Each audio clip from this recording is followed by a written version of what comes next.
Prologue, a changing landscape. It was a time of quiet and tranquility, as the wars were finally over. The Androsican Empire and its allies defeated the great power and all that sided with it. With such a significant amount of friends in this new and proper universe, there was simply no one left who could oppose the Empire. Or was there? Emperor Natasha LaFleur, who succeeded her mother Alina LaFleur, made changes to the governing structure of Androsica. She gave key posts to various lords and heroes from the former other universes to strengthen the bonds between them all.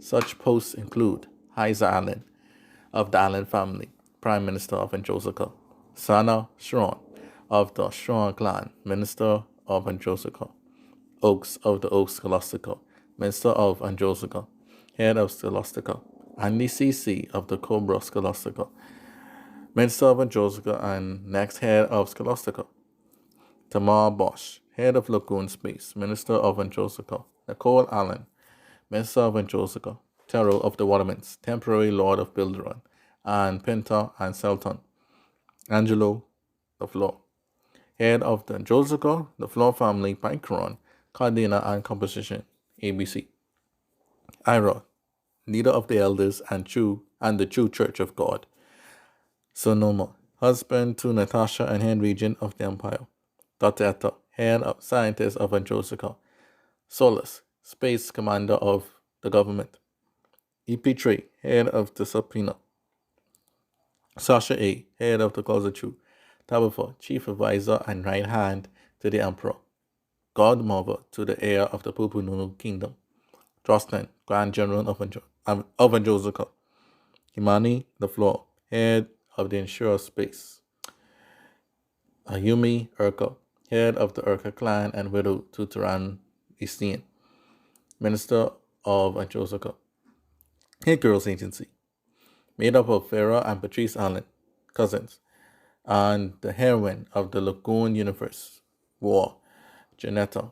These strong, powerful women work to ensure Natasha's peace is safe and secure.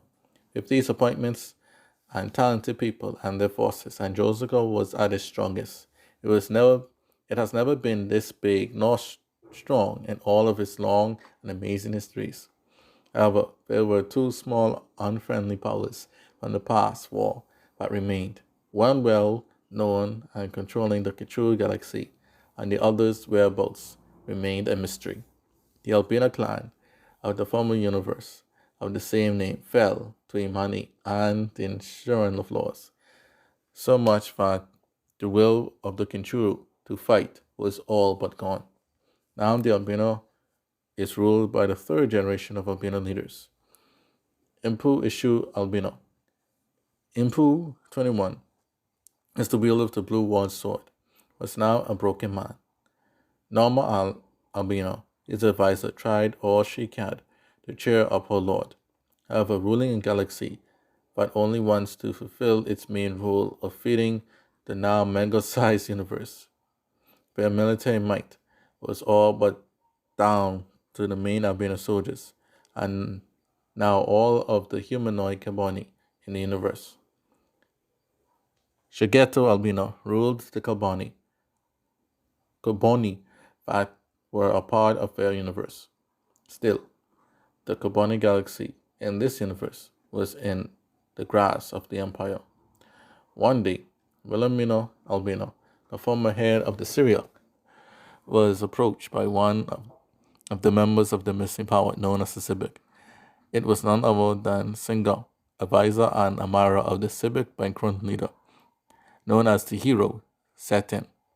Singer explained to Wilhelmina that they were approached by an unknown third party with plans for an ancient deadly weapon that could change the landscape of the current universe forever.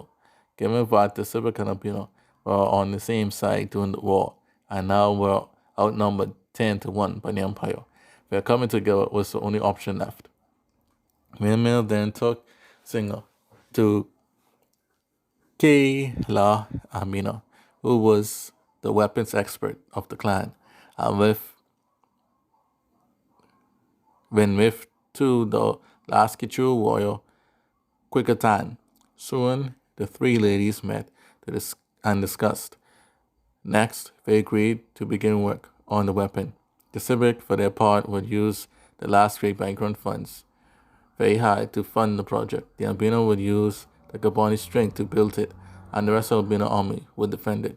It was unclear what this weapon was or who was the third party in question, but when finished, this weapon would change the fates of everyone living now and soon to be living in the universe forever. Months later, a castle deep within a massive asteroid was discovered. The 8 girls were tasked by a powerful individual to find and destroy the civic banker. The 8 girls, in their spaceship called Justice One ship, flew across space through an asteroid field to locate the castle. They landed inside the asteroid where the castle was. The three ladies raced out with the soldiers in tow to fight the enemy. The civic forces were stunned, but the 8 girls found them. So Govin, the civic general, led a countercharge. As the battle began, Janetta snuck inside the castle to deal with the enemies within. She encountered Zetlin's guard, Stefan, trying to find a way to escape. Janetta vowed that there was no escape for him and used her powerful kicks to bring down the wall, which crushed Stefan to his fate. Next, she climbed the stairs and encountered Singer and Zetlin's bodyguard, Connolly. Connolly vowed to avenge Stefan and to protect his lord and Singer, who was trying to flee. So Janetta moved like the wind with her quick moves to both stop Singer and defeat Connolly once and for all. At the same time, the powerful fist of Vera crushed Govin, and the civic army was routed. Now only the hero remained. Zetlin, how dare you attack us? With fire and fury within my bones, I will avenge my fallen comrades. Janetta, the last hero of the war, now stands at death's door. Allow me now to give you a safe passage to the afterlife. Zetlin, racing towards her with his sword. Die, you vixen! The battle was immense. The two warriors clashed with everything they had. Flames were everywhere, as the castle was set aflame. Still, the heat was not enough to tire these two fighters. In the end, however, it was Janetta that was triumphant. Zetlin, on one knee, dying. You think killing me brings peace to this universe? I know who you serve, woman. He is a greater threat to this peace than I can ever be. If you fail to realize that, then he has truly won. And then Zetlin dies. Janetta, leaving the Brennan Castle. The mission was a success. Now, ladies, let us run and leave this place before we are consumed. The 8 girls escaped. Victory was theirs.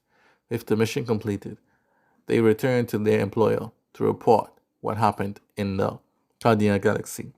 The three ladies reported to the second most powerful person in the universe, Angelo. Angelo. Now all of Micron is under my heel. Thank you, ladies. Androsica is in your debt. Patrice, no, my dear lord. Thank you for giving us this honorable task to defeat the Civic. Now only Albina remain. Vera, yes. Once we get a good excuse to go and crush them, then all of Her Majesty's foes will be no more. Thurston, Angel's right-hand man, then said, Janetta, the one who killed that plain hero, Zetlin, do you wish to say anything to our lord? Janetta was puzzled about what Zetlin's last words were all about. Was it a last-ditch effort to sow doubt by the enemy, or was his warning about Angelo worth looking into? But before she could give her peace, a dreadful report reached everyone's ears. Reporter, report, report! The whole world of the Bosch clan was completely destroyed by a powerful cannon. Xanthan, Angelo's Atlantean Cardian advisor. What? Vera, knowing that Janetta's home world and home of her sister Tamar, looked to Janetta with great remorse. Oh, Janetta, I'm... Before Vera could finish her speech, Janetta went face first to the ground, weeping bitterly, and tearing tearing off her clothes in great distress. Her two friends went to try to cover up and calm her down. As for the Cardinal and the wider empire, they were all on high alert, as now no planet was safe. Moments before, on planet Bosch, the Bosch and Strong clan continued their partnership by swapping out officers from time to time. It was a custom they had to grow lasting bonds between officers of both clans. This time, it was Orion, the newest officer to the Bosch clan, who had his debut during the Third Great War, and the powerful alien from Shron, Xeno. Orion was on planet Pole, where the Pole clan who served the Shron lived, as Xeno was at Bosch homeworld. Orion, it's sure a nice to be here at Pole during peacetime. One can fully take in the beauty of this place. Opteron, head of the Pole clan. Yes, my dear friend, you are welcome. Opteron, Pole Army Commander. Indeed, but I wish that some of our fallen friends were still around to enjoy this, he said sadly. Phenom, the head of the Pole technology. Let us then share toast in their honor. It is because of them that we are here today. As the four men toasted, a powerful boom from space rocked their planet. Optonion, damn! An earthquake? Orion, no, it came from space. So the four men raced up the hill where the powerful telescope was and pointed it to the source of the boom. To their horror, they saw what had happened. Wailing and rolling in the dirt, they did as they now had to add more friends to their toast. Their friends to Mount Bosch. Another Bosch, the second in command of the Bosch clan, the Sabal Vanki, the ninjas Hayden and Min, the tech head Wally Wire, and the Bosch army commander Silix, and the exchange officer Sino were all gone. Orion was now the last living officer of the destroyed Bosch clan. In response to this tragedy, many left their home places for space, fearing that their home worlds might be next. It was the Closet Troop, led by Sarah A., that mobilized her forces for war. Emmy Cat of the Builderun, Terra's right hand and best friend, was flying from Builderun to visit Sarah A. in Closet Troop when he saw a powerful beam of light coming from the control space. At first, he thought nothing of it and went to see Sasha. When the word arrived that the Bosch was gone, then Cat sprung into action and informed Sasha. Sasha, not wanting her kingdom to be next, concluded that this must be the work of the albino. Sasha A. The albino have finally played their hand. Oh, and what a powerful hand it is. Men and women of Closer Troop, along with our friend from Buildrun, we will fight to defend this empire, and for the glory of Closer Troop, let the dragon's roar echo towards heaven as our victory is near. Woo! Said the armies. The entire Closer Troop galaxy forces advanced towards Kichuru to put down the albino for good. Strong, who led the scientists of albino, fired a cannon at the cannon of Chaldea at Bosch to test its power. It was an ancient weapon that the then General Shea of Chaldea created to destroy the two powers that ended the then Khazar Empire. Ironically now, it was the Khazar that would be the one to destroy it. New Albino, Strong's cousin, and Norma's mother realized that the cannon took more energy than they thought to power it on. So much that half of their planet was now without power. Reports were coming in that the Khazar's full army was sending towards them. It would take time for the cannon to cool, and it would take the rest of the planet's power to do so. Realizing that they sealed their fate, Kayla took Marco, who was strong, and the bodyguard of the Impu, to take her and Tan's young baby and Impu's child to flee with the blue ward sword, Kayla. These are orders from Impu himself. He is to the front preparing for war. If the closer true, then the whole empire will be here after us. Please take a ship and go to unmarked planet and flee. Take this as your final order. Marco crying, I will do my duty. As he took the sword and the two fourth generation albino with him and fled, the first Kozutu ship had arrived to rain hell upon them. Marco, if only I was stronger back then to help you win the Great War, my lord. Forgive my weakness. As the Hangru beat fled, as the Hanguru beast flew over the skies, dropping bombs, the closer true knight, flex pole, and head archer Mazani raced to the front lines towards the final enemy. Beast. Flex, sorry. Are you ready, friend? Said Flex. Mazani, my pride as a woman warrior is on the line. To arms, everyone. Not too far behind them was Emmy Cat, who saw this as the last battle. Emmy, finally, a chance to fight again. Albino army. Kaboni, strong men. Bring it on. Stengo, Albino. Kill them all. Don't let them get no further. Tio, the tank commander of the college troop, led his tank unit to Albino castle gates. They opened fire and blew them wide open. However, the flying albino, who was known as Yamabino, led a flying troop to drop tank-destroying bombs on Tio's unit. This killed him instantly. Enraged, Yutio, a Tangrun captain, left our Hanguru unit to kill Yam, and then moved with the Tangrun unit to storm the castle. Then Krikatan, Wilhelmino, Kalabino met the Tigron inside the castle. The Grand General Hodge of the closer troop faced off against Chegro in battle. As for Nu and Normal Albino, they went to protect Impu as the fight was heating up. Sasha A. and Dahlia, the Prime Minister of the closer troop, sneaked behind the enemy lines to get the jump on Impu, but didn't realize that Nu and Normal were there too.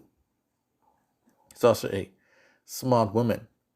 You lot are here like this. Dahlia. It shall be the closer you.